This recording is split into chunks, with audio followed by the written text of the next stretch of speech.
manche bicolore alors qu'il restait encore 1 heure entière d'épreuve au compteur.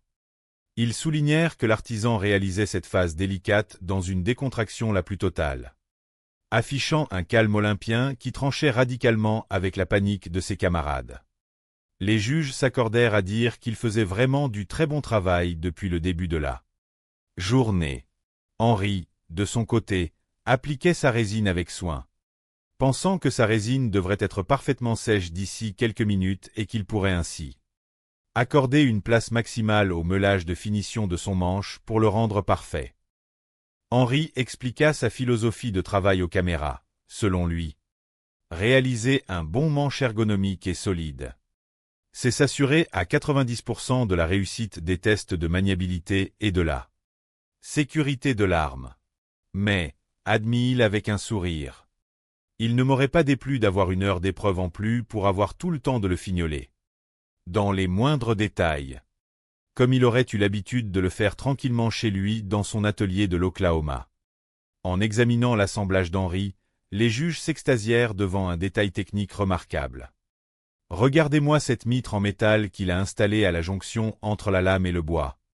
C'est tout simplement super », s'exclama l'un d'eux. Un autre juge acquiesça chaleureusement, confirmant que ouais, c'était une excellente initiative et que c'était très bien pensé.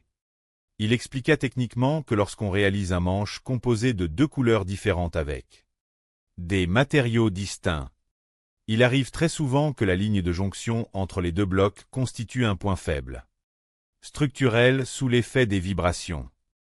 L'installation d'une mitre métallique solide vient opportunément renforcer cette partie critique, tout en offrant une prise en main très solide et un équilibre parfait à l'avant de l'arme. Le juge conclut qu'il trouvait cela extrêmement malin et professionnel de sa part. Chapitre 9. L'approche de la fin. De son côté, Matt avançait lui aussi dans le façonnage de son Scramasax. Après avoir fixé ses plaquettes bicolores en bois rouge et érable, il commença à sculpter la forme globale à la ponceuse à bande.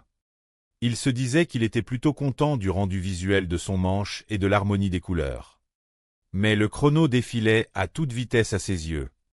Et sa priorité absolue était de s'assurer que l'outil soit parfaitement sûr et agréable à manier. Pour le juge, lors des épreuves de frappe, les juges, quant à eux, commençaient à exprimer de sérieuses inquiétudes pour le projet de Brandon. Ils se rappelèrent à voix haute qu'on avait expressément recommandé à Brandon d'apporter plus d'épaisseur et de volume à son manche lors du premier tour pour compenser la finesse initiale de la soie. Et là, en l'observant travailler frénétiquement sur la ponceuse à bande, ils constatèrent avec stupeur que son manche ne cessait de rétrécir à vue d'œil sous l'action abrasive de la machine. L'un d'eux qualifia avec humour l'arme de couteau à mi-onde tant les proportions devenaient étranges. Brandon, concentré sur son geste, expliqua qu'il m'efforçait de rendre le manche le plus agréable et ergonomique possible pour la paume de la main. Mais il avoua qu'il avait très peur du verdict du chrono car le temps manquait cruellement et qu'il devait encore finir d'aiguiser parfaitement le tranchant de sa longue lame de copie avant la fin réglementaire. La voix du présentateur résonna une dernière fois dans l'atelier pour annoncer les ultimes secondes de cette deuxième phase de la compétition. Messieurs, plus que 2 minutes de jeu. Ce fut un déchaînement d'étincelles finales sur les bandes abrasives alors que les 3 forgerons peaufinaient les tranchants de leurs armes respectives. Le présentateur commença le décompte final. 4, 3, 2, 1. Messieurs, éteignez immédiatement vos machines et posez définitivement vos outils sur les établis. Cette deuxième épreuve est maintenant terminée. Matt laissa retomber ses bras de fatigue en s'exclamant avec soulagement que c'était fait. Brandon, quant à lui, regarda son œuvre avec anxiété, pensant en lui-même qu'en avant les tests maintenant et que la vérité allait éclater. Il savait qu'il avait vraiment fait de mon mieux avec le temps imparti. Mais il ne pouvait s'empêcher d'admettre qu'il était terriblement stressé par ce qui allait suivre. Chapitre 10. L'épreuve des pogostiques. Les 3 forgerons se rassemblèrent au centre de la zone de test, le visage tendu par l'attente. Face à eux, le juge Doug, un homme à la carrure impressionnante et expert dans le maniement des armes blanches, prit place devant les dispositifs de test. Le présentateur prit la parole d'un ton solennel pour ouvrir cette phase cruciale. « Messieurs, bienvenue au redoutable test de résistance mécanique. » Il expliqua le protocole sans détour. « Je vais frapper violemment ces pogo-sticks en acier trempé avec vos propres couteaux afin de tester la solidité de vos lames et la résistance de vos assemblages de manches. » Doug se tourna vers les candidats et déclara d'une voix ferme qu'il était prêt à commencer. Il regarda le directeur de l'école de coutellerie et lui demanda si de son côté il était prêt à voir son œuvre testée. Matt répondit d'une voix assurée qu'il était prêt lui aussi, bien que son cœur batte la chamade. En observant l'arme de Matt dans les mains de Doug, Brandon ne put s'empêcher de penser que la lame lui paraissait un peu trop fine à mon goût sur son épaisseur dorsale et qu'elle manquait un peu de corps pour endurer un tel traitement de choc sur du metal. Il se fit la réflexion que Matt risquait de le payer assez cher si l'acier n'était pas parfaitement revenu.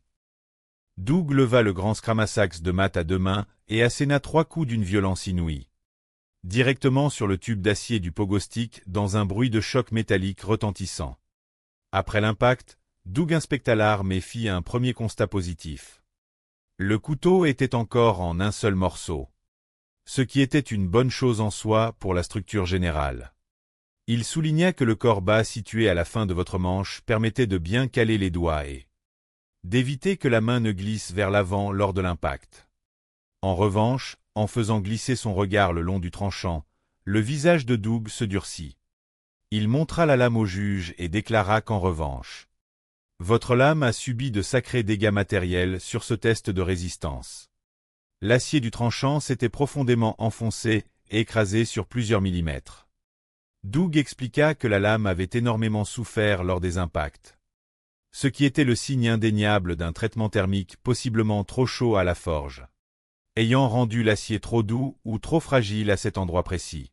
Mais, conclut-il pour tempérer, votre couteau se tient toujours bien ensemble et le manche est resté intact. C'est bon, bravo à vous pour la solidité de l'assemblage.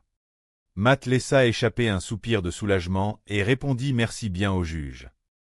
Le présentateur appela ensuite le candidat suivant, Brandon. C'est à vous de soumettre votre copie grecque à l'épreuve. Êtes-vous prêt? Brandon hocha la tête et répondit par l'affirmative d'une voix un peu serrée. Doug sourit et dit parfait, allons-y. À son établi, Henry observait la scène avec attention, avouant intérieurement qu'il avait peur pour son camarade car il savait pertinemment qu'un pogo-stick était un objet extrêmement résistant et difficile à entamer, étant lui-même entièrement fabriqué à base d'acier à haute teneur en carbone. Brandon ferma les yeux un instant, priant intérieurement pourvu qu'il ne casse pas en deux sous le choc. Doug prit le copie en main, apprécia son poids et frappa le pogo-stick de toutes ses forces à 3 reprises. Le métal résonna dans toute la forge. Après examen, Doug se tourna vers l'artisan de l'Utah et lui dit textuellement, « Bien, Brandon. Je vous félicite chaleureusement. » Il annonça que le couteau avait tenu bon et que la structure avait résisté à la violence du choc. Il ajouta que votre corps bas et l'épaisseur générale du bois offraient une prise en main parfaitement adéquate et sécurisante pour l'utilisateur. Néanmoins, en passant son index le long du fil de la lame, Doug nota un défaut mineur. Votre tranchant est légèrement abîmé par l'impact. Il y a une petite zone où l'acier a légèrement roulé. Il montra l'endroit exact en disant « Je peux passer mon doigt ici sans problème et sentir la deformation. » Et à part ça, conclut-il avec un sourire encourageant. Je n'ai absolument rien à redire sur la qualité de votre travail. C'est bien joué. Ce fut enfin le tour d'Henry Walker de